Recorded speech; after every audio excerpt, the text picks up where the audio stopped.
Diese Woche ist unglaublich viel gelaufen, ich weiß gar nicht, wo ich anfangen soll.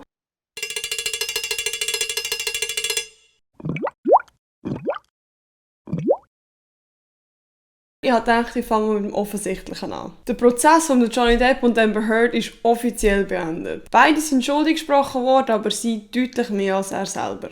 Mit den genauen Details zum Prozess und zum Urteilsspruch habe ich noch ein anderes Video aufgenommen, das jetzt in den nächsten paar Tagen aufladen wird.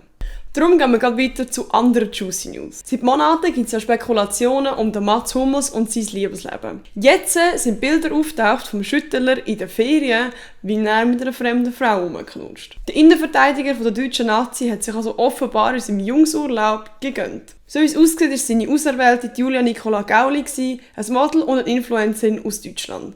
Bisher schweigt Julia und der Mats Hummels zu den Anschuldigungen um eine mögliche Liebesbeziehung. Was seine Ex Kathi Hummels zu dem Ganzen sagt, ist bisher auch nicht bekannt. Noch kurzer Abstecher auf Monaco. Die Fürstin Charlene hat sich mit Corona infiziert, wie der Palast am Samstagabend bekannt gegeben hat.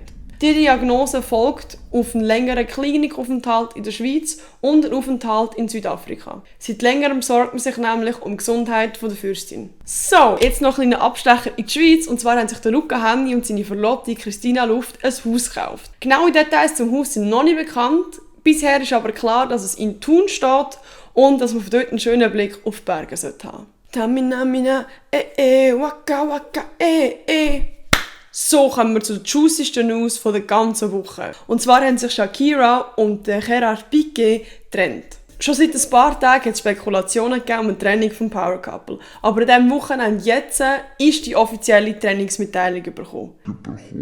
Nach 12 Jahren ist Schluss. Aus Rücksicht auf ihre 2 Kinder bitten sie aber um Privatsphäre. Shakira und der spanische Fußballspieler haben aber keinen Trennungsgrund bekannt gegeben. Gerüchteküche brodelt aber gewaltig. Man munkelt, dass er der Sängerin fremdgegangen ist. Immer wieder sei er im Ausgang mit fremden Frauen gesichtet worden. Angefangen bei den beiden hat das alles an der WM 2010 in Südafrika.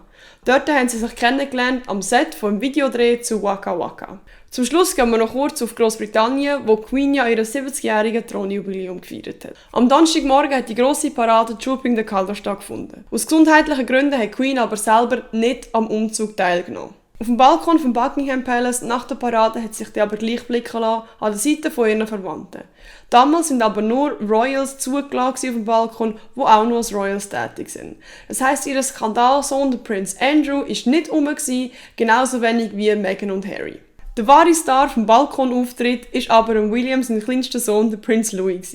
Die ganzen Flugzeuge sind ihm offenbar ein bisschen zu laut und dabei ist das herzige Bild entstanden. Am Freitagmorgen beim Gottesdienst haben sich dann Meghan Markle und Prinz Harry das erste Mal wieder offiziell mit den Royals gezeigt. Von Royal-Fans sind sie bejubelt, aber auch ausgebuht worden. Ihre kleine Tochter Lilibet hat übrigens am Samstag ihren ersten Geburtstag gefeiert. Am Samstagabend hat es ein Konzert gegeben zu der Ehre der Queen. Anwesend sind Leute wie Band Queen, Adam Lambert oder auch der Hans Zimmer. Dabei waren auch die Cambridges, also der William und Kate und ihre ältesten 2 Kinder George und Charlotte. Dabei ist das herzige Bild entstanden und mein Royal Herz geht auf. Das war es mit dem Weekly Gossip und somit bist du wieder up to date. Ich bin gespannt, was die nächste Woche so bringt. Bye!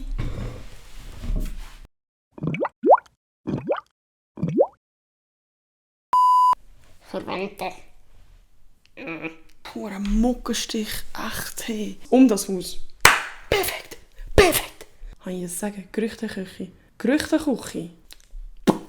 Nice.